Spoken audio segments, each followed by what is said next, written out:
1 ശമൂവേൽ അധ്യായം 4. ശമൂവേലിന്റെ വചനം എല്ലാ ഇസ്രായേലിനും വന്നിട്ട്, ഇസ്രായേൽ ഫെലിസ്ത്യരുടെ നേരെ യുദ്ധത്തിന് പുറപ്പെട്ടു. എബേനേസരിനരികെ പാളയമിറങ്ങി. ഫെലിസ്ത്യർ അഫേക്കിലും പാളയമിറങ്ങി. ഫെലിസ്ത്യർ ഇസ്രായേലിന്റെ നേരെ അണിനിരന്നു. പട പരന്നപ്പോൾ ഇസ്രായേൽ ഫെലിസ്ത്യരോട് തോറ്റുപോയി. സൈന്യത്തിൽ ഏകദേശം 4000 പേരെ അവർ പോർക്കളത്തിൽ വെച്ച് സംഹരിച്ചു. പടജ്ജനം പാളയത്തിൽ വന്നാറെ ഇസ്രായേൽ മൂപ്പന്മാർ, ഇന്ന് യഹോവ നമ്മെ ഫെലിസ്ത്യരോട് തോൽക്കുമാറാക്കിയത് എന്ത്? നാം ശീലോവിൽ നിന്ന് യഹോവയുടെ നിയമപ്പെട്ടകം നമ്മുടെ അടുക്കൽ വരുത്തുക. അത് നമ്മുടെ ഇടയിൽ വന്നാൽ നമ്മെ നമ്മുടെ ശത്രുക്കളുടെ കയ്യിൽ നിന്ന് രക്ഷിക്കും എന്ന് പറഞ്ഞു. അങ്ങനെ ജനം ശീലോവിലേക്ക് ആളയച്ചു. അവർ കെരൂബുകളുടെ മധ്യേ അധിവസിക്കുന്നവനായ സൈന്യങ്ങളുടെ യഹോവയുടെ നിയമപ്പെട്ടകം അവിടെ നിന്ന് കൊണ്ടുവന്നു. ഏലിയുടെ 2 പുത്രന്മാരായ ഹൊഫ്നിയും ഫീനെഹാസും ദൈവത്തിന്റെ നിയമപ്പെട്ടകത്തോടുകൂടെ ഉണ്ടായിരുന്നു. യഹോവയുടെ നിയമപ്പെട്ടകം പാളയത്തിലെത്തിയപ്പോൾ ഭൂമി കുലുങ്ങും വണ്ണം ഇസ്രായേലെല്ലാം ഉച്ചത്തിൽ ആർപ്പിട്ടു. ഫെലിസ്ത്യർ ആർപ്പിന്റെ ഒച്ച കേട്ടിട്ട് എബ്രായരുടെ പാളയത്തിൽ ഈ വലിയ ആർപ്പിന്റെ കാരണം എന്തെന്ന് അന്വേഷിച്ചു. യഹോവയുടെ പെട്ടകം പാളയത്തിൽ വന്നിരിക്കുന്നു എന്ന് ഗ്രഹിച്ചു. ദൈവം പാളയത്തിൽ വന്നിരിക്കുന്നു എന്ന് ഫെലിസ്ത്യർ പറഞ്ഞു ഭയപ്പെട്ടു. നമുക്കയ്യോ കഷ്ടം, ഇങ്ങനെയൊരു കാര്യം ഇതുവരെ ഉണ്ടായിട്ടില്ല. നമുക്ക് അയ്യോ കഷ്ടം, ശക്തിയുള്ള ഈ ദൈവത്തിന്റെ കയ്യിൽ നിന്ന് നമ്മെ ആർ രക്ഷിക്കും? മിസ്രയീമ്യരെ മരുഭൂമിയിൽ സകലവിധ ബാധകളാലും ബാധിച്ച ദൈവം ഇത് തന്നെ.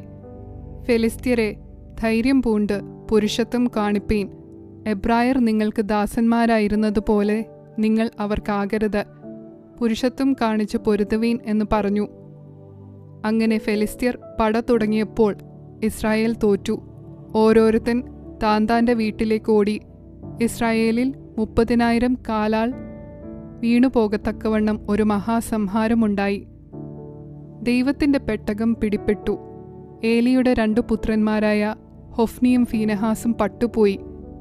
പോർക്കളത്തിൽ നിന്ന് ഒരു ബെന്യാമീന്യൻ വസ്ത്രം കീറിയും തലയിൽ പൂഴി വാരിയിട്ടും കൊണ്ട് ഓടി അന്ന് തന്നെ ശീലോവിൽ വന്നു. അവൻ വരുമ്പോൾ ഏലി നോക്കിക്കൊണ്ട് വഴിയരികെ തന്റെ ആസനത്തിൽ ഇരിക്കുകയായിരുന്നു. ദൈവത്തിന്റെ പെട്ടകത്തെക്കുറിച്ച് അവന്റെ ഹൃദയം വ്യാകുലപ്പെട്ടിരുന്നു. ആ മനുഷ്യൻ പട്ടണത്തിലെത്തി വസ്തുത പറഞ്ഞപ്പോൾ പട്ടണത്തിലെല്ലാം നിലവിളിയായി. ഏലി നിലവിളി കേട്ടപ്പോൾ ഈ ആരവം എന്ത് എന്ന് ചോദിച്ചു. ആ മനുഷ്യൻ ബന്ധപ്പെട്ടു വന്ന് ഏലിയോടും അറിയിച്ചു. ഏലിയോ 98 വയസ്സുള്ളവനും കാൺമാൻ വഹിയാതെ വണ്ണം കണ്ണുമങ്ങിയവനുമായിരുന്നു. ആ മനുഷ്യൻ ഏലിയോട്, ഞാൻ പോർക്കളത്തിൽ നിന്ന് വന്നവനാകുന്നു. ഇന്ന് തന്നെ ഞാൻ പോർക്കളത്തിൽ നിന്ന് ഓടിപ്പോന്നു എന്ന് പറഞ്ഞു. വർത്തമാനം എന്താകുന്നു മകനെ എന്നവൻ ചോദിച്ചു. അതിന് ആ ദൂതൻ, ഇസ്രായേൽ ഫെലിസ്ത്യരുടെ മുൻപിൽ തോറ്റോടി. ജനത്തിൽ ഒരു മഹാസംഹാരമുണ്ടായി. നിന്റെ 2 പുത്രന്മാരായ ഹൊഫ്നിയും ഫീനെഹാസും പട്ടുപോയി. ദൈവത്തിന്റെ പെട്ടകവും പിടിപ്പെട്ടുപോയി എന്ന് പറഞ്ഞു. അവൻ ദൈവത്തിന്റെ പെട്ടകത്തിന്റെ വസ്തുത പറഞ്ഞപ്പോൾ ഏലി പടിവാതിൽക്കൽ ആസനത്തിൽ നിന്ന് പുറകോട്ട് വീണു, കഴുത്തൊടിഞ്ഞു മരിച്ചു. അവൻ വൃദ്ധനും സ്ഥൂലിച്ചവനുമായിരുന്നു.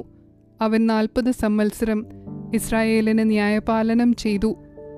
എന്നാൽ അവന്റെ മരുമകൾ ഫീനെഹാസിന്റെ ഭാര്യ പ്രസവം അടുത്ത ഗർഭിണിയായിരുന്നു. ദൈവത്തിന്റെ പെട്ടകം പിടിപെട്ടുപോയതും അമ്മാവിയപ്പനും ഭർത്താവും മരിച്ചതും കേട്ടപ്പോൾ അവൾക്ക് പ്രസവവേദന തുടങ്ങി. അവൾ നിലത്ത് വീണു പ്രസവിച്ചു. അവൾ മരിപ്പാറായപ്പോൾ അരികെ നിന്ന സ്ത്രീകൾ അവളോട്, ഭയപ്പെടേണ്ട, നീ ഒരു മകനെ പ്രസവിച്ചുവല്ലോ എന്ന് പറഞ്ഞു. എന്നാൽ അവൾ ഉത്തരം പറഞ്ഞില്ല, ശ്രദ്ധിച്ചതുമില്ല. ദൈവത്തിന്റെ പെട്ടകം പിടിപെട്ടുപോക കൊണ്ടും അമ്മാവിയപ്പനെയും ഭർത്താവിനെയും ഓർത്തിട്ടും മഹത്വം ഇസ്രായേലിൽ നിന്ന് പോയിപ്പോയി എന്ന് പറഞ്ഞ് അവൾ കുഞ്ഞിന് ഈഖാബോദ് എന്ന് പേർ ഇട്ടു. ദൈവത്തിന്റെ പെട്ടകം പിടിപെട്ടുപോക കൊണ്ട് മഹത്വം ഇസ്രായേലിൽ നിന്ന് പോയിപ്പോയി എന്നവൾ പറഞ്ഞു.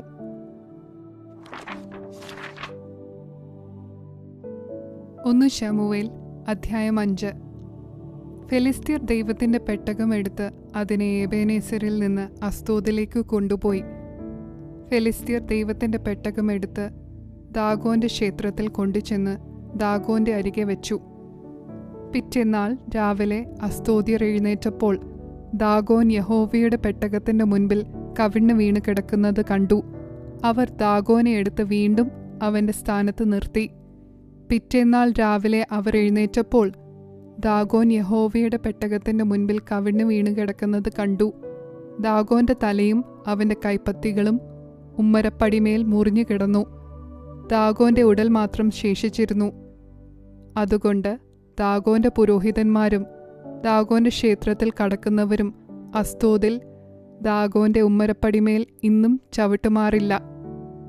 എന്നാൽ യഹോവയുടെ കൈ അസ്തോദ്യരുടെ മേൽ ഭാരമായിരുന്നു. അവൻ അവരെ ശൂന്യമാക്കി അസ്തോദിലും അതിൻ്റെ അതിരുകളിലും ഉള്ളവരെ മൂലരോഗത്താൽ ബാധിച്ചു. അങ്ങനെ ഭവിച്ചത് അസ്തോദ്യർ കണ്ടിട്ട്, ഇസ്രായേലിൻ്റെ ദൈവത്തിൻ്റെ പെട്ടകം നമ്മുടെ അടുക്കൽ ഇരിക്കരുത്, അവൻ്റെ കൈ നമ്മുടെ മേലും നമ്മുടെ ദേവനായ ദാഗോന്റെ മേലും കഠിനമായിരിക്കുന്നുവല്ലോ എന്ന് പറഞ്ഞു. അവർ ആളയച്ചു ഫെലിസ്ത്യരുടെ സകല പ്രഭുക്കന്മാരെയും വിളിച്ചുകൂട്ടി. ഇസ്രായേല്യരുടെ ദൈവത്തിൻ്റെ പെട്ടകം സംബന്ധിച്ച് നാം എന്തു ചെയ്യേണ്ടു എന്ന് ചോദിച്ചു. അതിന് അവർ, ഇസ്രായേല്യരുടെ ദൈവത്തിൻ്റെ പെട്ടകം ഗത്തിലേക്ക് കൊണ്ടുപോകട്ടെ എന്ന് പറഞ്ഞു. അങ്ങനെ അവർ ഇസ്രായേല്യരുടെ ദൈവത്തിൻ്റെ പെട്ടകം കൊണ്ടുപോയി. അവർ അത് കൊണ്ടുചെന്ന ശേഷം ഏറ്റവും വലിയൊരു പരിഭ്രമം ഉണ്ടാകത്തക്കവണ്ണം യഹോവയുടെ കൈ ആ പട്ടണത്തിനും വിരോധമായി തീർന്നു. അവൻ പട്ടണക്കാരെ ആബാലവൃദ്ധം ബാധിച്ചു. അവർക്ക് മൂലരോഗം തുടങ്ങി. അതുകൊണ്ട് അവർ ദൈവത്തിൻ്റെ പെട്ടകം എക്രോനിലേക്ക് കൊടുത്തയച്ചു. ദൈവത്തിൻ്റെ പെട്ടകം എക്രോനിൽ എത്തിയപ്പോൾ എക്രോന്യർ നമ്മെയും നമുക്കുള്ളവരെയും കൊല്ലുവാൻ അവർ, ഇസ്രായേലിയരുടെ ദൈവത്തിൻ്റെ പെട്ടകം നമ്മുടെ അടുക്കൽ കൊണ്ടുവന്നിരിക്കുന്നു എന്ന് പറഞ്ഞ് നിലവിളിച്ചു. അവർ ആളയച്ച് ഫെലിസ്ത്യരുടെ സകല പ്രഭുക്കന്മാരെയും കൂട്ടിവരുത്തി, ഇസ്രായേലിയരുടെ ദൈവത്തിൻ്റെ പെട്ടകം നമ്മെയും നമ്മുടെ ജനത്തെയും കൊല്ലാതിരിക്കേണ്ടതിന് അതിനെ വിട്ടയച്ചു കളയണം, അത് വീണ്ടും അതിൻ്റെ സ്ഥലത്തേക്ക് പോകട്ടെ എന്ന് പറഞ്ഞു. ആ പട്ടണത്തിലെങ്ങും മരണകരമായ പരിഭ്രമമുണ്ടായി. ദൈവത്തിൻ്റെ കൈ അവിടെയും അതിഭാരമായിരുന്നു. മരിക്കാതിരുന്നവർ മൂലരോഗത്താൽ ബാധിതരായി. പട്ടണത്തിലെ നിലവിളി ആകാശത്തിൽ കയറി.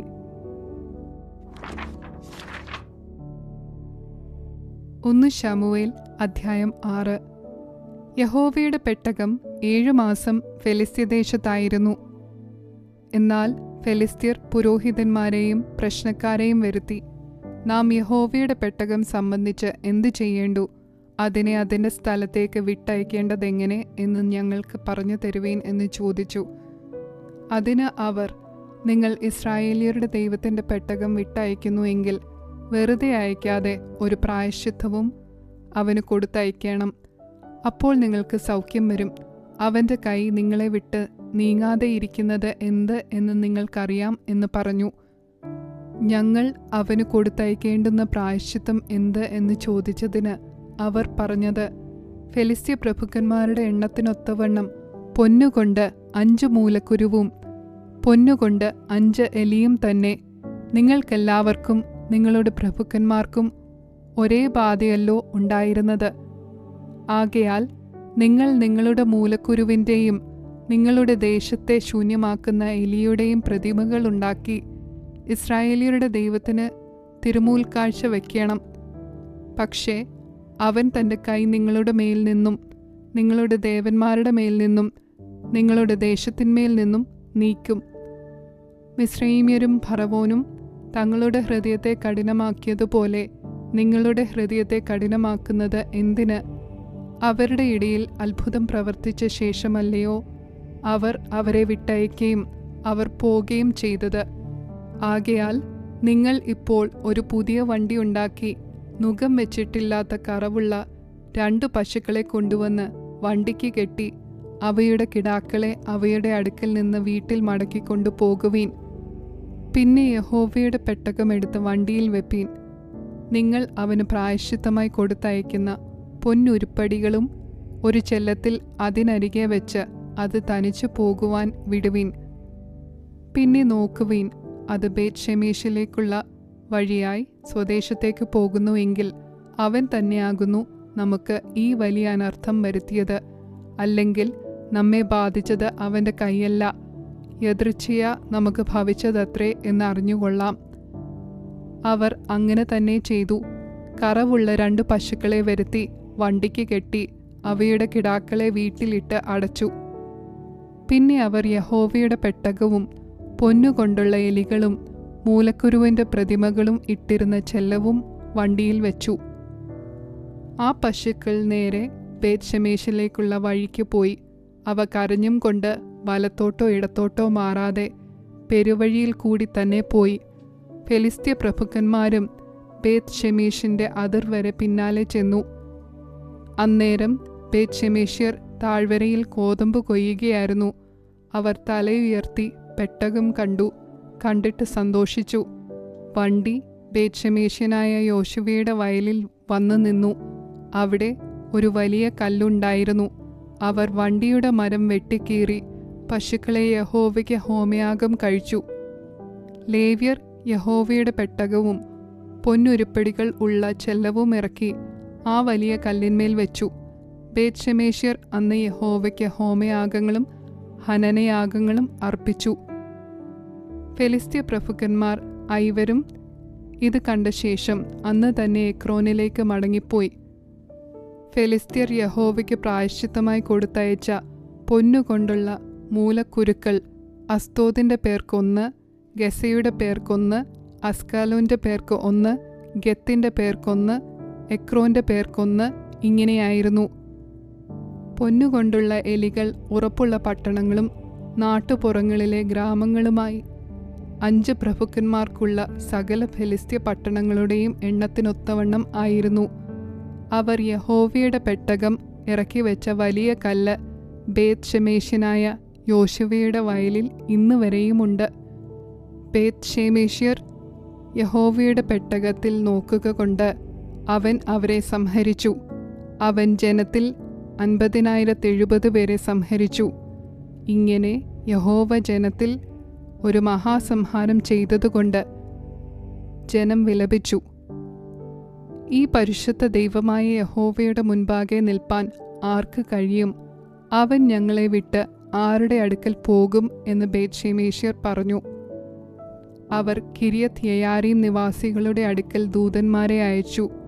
ഫെലിസ്ത്യർ യഹോവയുടെ പെട്ടകം മടക്കി അയച്ചിരിക്കുന്നു. നിങ്ങൾ വന്ന് അതിനെ നിങ്ങളുടെ അടുക്കൽ കൊണ്ടുപോകുവീൻ എന്ന് പറയിച്ചു.